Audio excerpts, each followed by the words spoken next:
కౌశల్ మండా పరిచయం అవసరం లేని పేరు. ఎన్నో సినిమాల్లో, బుల్లితెర సీరియల్స్ లో నటించి ప్రేక్షకుల్ని మెప్పించారు. బిగ్ బాస్ లో కూడా కంటెస్టెంట్ గా పాల్గొని టైటిల్ అయితే కైవసం చేసుకున్నారు. అయితే ప్రెసెంట్ ఆయన సినిమాలో నటిస్తూ మోడలింగ్ ఏజెన్సీ కూడా రన్ చేస్తూ ఉన్నారు. ఇటీవల కౌశల్ మంచు విష్ణు హీరోగా నటించిన కన్నప్ప సినిమా ద్వారా ప్రేక్షకుల ముందుకొచ్చారు. ఈ సినిమాలో ఒక మంచి రోల్ కూడా చేశారు. ఇక తర్వాత కౌశల్ తన కెరియర్ గురించి ఎన్నో విషయాలు ఫ్యాన్స్ తో పంచుకున్నారు ఈ ఇంటర్వ్యూలో. సాధారణంగా ప్రతి ఏడాది తాను ఏప్రిల్ నుంచి జూలై వరకు యుఎస్ లో ఉంటాను అని తెలిపారు. అక్కడ అన్ని రాష్ట్రాల్లో బ్యూటీ ప్రెజెంట్ షోస్ చేస్తున్నానని, వాటన్నింటినీ తానే ఆర్గనైజ్ చేస్తూ వర్క్ షాప్స్ పూర్తి చేయడం ఇండియాకి వచ్చేస్తుంటాను తర్వాత అన్నారు. ఇక్కడ కూడా సమ్మర్లో లోకల్ వర్క్ షాప్స్ ఉంటాయని తెలిపారు. ఇక్కడ తనకి మోడలింగ్ ఏజెన్సీ కూడా ఉందని, దాదాపు ఒక 50 మంది పిల్లలు నా ఇన్స్టిట్యూట్ లో ఉంటారని తెలిపారు.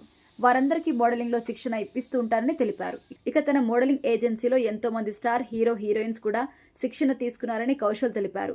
తాను మోడలింగ్ ఏజెన్సీ రన్ చేయడంతో పాటు యాడ్ ఫిల్మ్ మేకింగ్ కూడా చేస్తున్నాను అని వెల్లడించారు.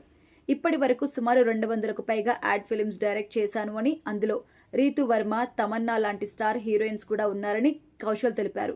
తమన్నా నటించిన హ్యాపీ డేస్ సినిమా తర్వాత తనతో 2-3 యాడ్ ఫిల్మ్స్ నేనే డైరెక్ట్ చేశాను అని తెలిపారు. నిజానికి నా చేయి చాలా లక్కీ అని, నేను ఎవరికైతే యాడ్ ఫిల్మ్స్ డైరెక్ట్ చేస్తానో వారందరూ కూడా ఇండస్ట్రీలో ఇప్పుడు స్టార్ హీరో హీరోయిన్స్ గా కొనసాగుతున్నారు అంటూ కౌశల్ తెలిపారు. ఇలా ఒకప్పుడు నా డైరెక్షన్ లో యాడ్ ఫిల్మ్స్ చేసిన వారందరూ కూడా ఇప్పుడు ఇండస్ట్రీలో మంచి సక్సెస్ సాధించారు. అయితే వారికి స్టార్డమ్ వచ్చిన తర్వాత కొంతమంది గుర్తు పెట్టుకుని నన్ను పలకరిస్తారని, మరికొంతమంది కృతజ్ఞత లేకుండా చూసి చూడనట్టుగా వెళ్లిపోతుంటారని తెలిపారు. అలా వెళ్లిపోయే వారి గురించి తానేం చెప్పదలుచుకోలేదు, అది వారి విజ్ఞతకే వదిలేస్తున్నాను అంటూ కౌశల్ తెలిపారు. దీంతో నెటిజన్స్ కూడా విభిన్న రీతిలో స్పందిస్తున్నారు.